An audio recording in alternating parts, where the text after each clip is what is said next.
ব্যাপারটা এমন না যে আল্লাহ লিখে রেখেছেন বলে আপনি বেছে নিচ্ছেন। যেহেতু আপনি এটাই বেছে নেবেন, তাই আল্লাহ আগে লিখে রেখেছেন।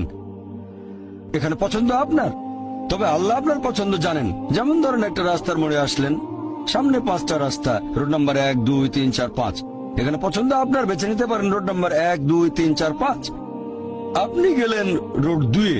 এটা আগে থেকেই লেখা আছে আপনার নিয়তিতে যে আপনি যাবেন 2 নম্বর রোডে। ব্যাপারটা এমন না যে আল্লাহ লিখেছেন বলে আপনি করছেন। যেহেতু আপনি এটাই বেছে নেবেন, তাই আল্লাহ আগে লিখে রেখেছেন। তাহলে পছন্দ আপনার। আপনি চাইলে টাকা উপার্জন করতে পারেন ভালো কাজের মাধ্যমে, হালাল উপায়ে, অথবা পারেন চুরি করে হারাম উপায়ে। পছন্দ আপনার। ধরেন চুরি করলেন, এটা আপনার সিদ্ধান্ত। তবে আল্লাহ আগে থেকে জানেন যে এই লোকটা সহজে টাকা পেতে চায়, তাই চুরি করবে। তাই আল্লাহ আগে লিখে রেখেছেন যে এই লোকটা 25 বছর বয়সে চুরি করবে। এখানে দোষটা কার? দোষ আসলে আপনার। তবে আল্লাহর আছে ইলমে গায়েব, তাই তিনি আগেই লিখে রেখেছেন।